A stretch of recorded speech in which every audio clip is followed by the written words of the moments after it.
I've wanted to explore ever since I was a little kid, and I'm not totally sure where that came from. I've just always been really curious and interested in other places. And so from a pretty young age, I just wanted to be an explorer.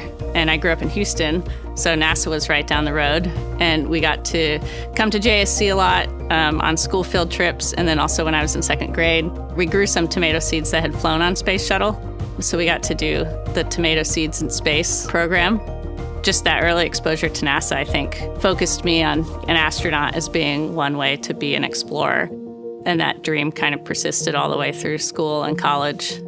So I graduated from undergrad and then worked for a year and a half and then went back to grad school for 2 years.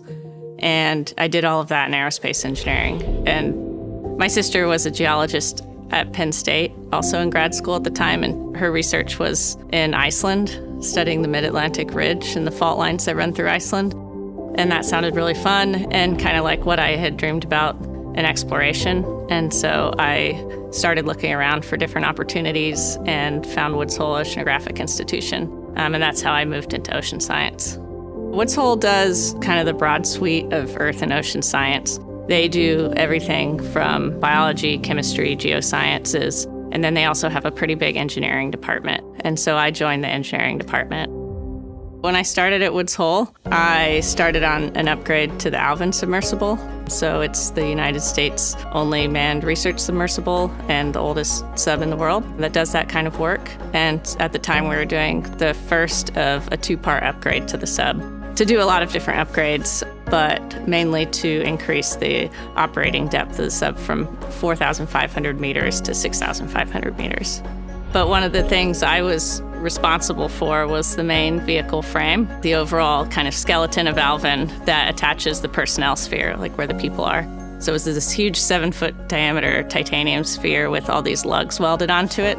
And the main vehicle frame was also this welded structure. And then these 2 parts showed up to Woods Hole separately. And one day we had to mate them. And so seeing the sphere come down onto the vehicle frame and making sure every bolt went through every lug was a pretty great day. This is the kind of work I want to be doing. It's really hands-on. It's working with a lot of different people from around the world, working on science that helps us understand the planet better. And so I started to think that maybe I would stay there for a while. I went all the way through with the Alvin upgrade.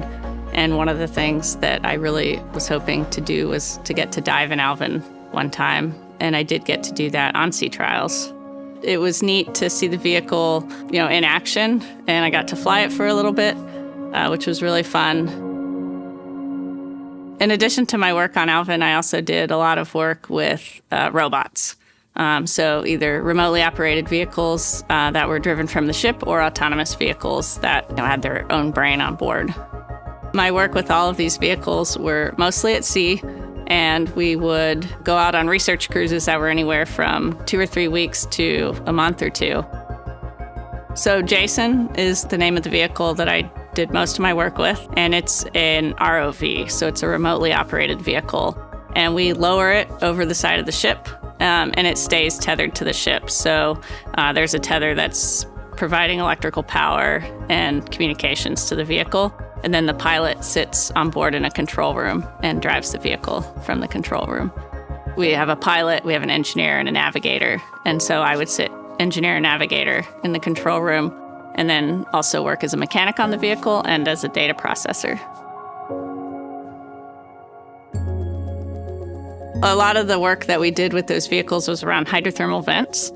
And so you would see, they call them black smokers. And so they're kind of like chimneys with black smoke spewing out underwater, and just this wealth of animal life that lives around them. And so they were just these really beautiful spots on the seafloor that we got to go visit. Those cruises were sort of like the highlight of my career. And I love the research cruises because I think for the same reason that I really enjoy the work here. And that's just going out on a ship with a relatively small group of people and a pretty focused mission, and having to use, whatever we have out on the ship to solve problems and fix things when they break. And you just kind of develop a really nice team dynamic out there. And the work is really fun and interesting. most of what we were doing was science aimed at understanding the oceans better. And so the overall mission was really great. And similarly at NASA, our mission is to explore, both to inspire people on Earth to develop new technology and to take humans further and further in the solar system. And so working on things like that that have a worldwide impact and that are ultimately for the greater good, I think is really sort of the overarching thing that draws me to exploration. I'm Loral O'Hara, and I'm a NASA astronaut.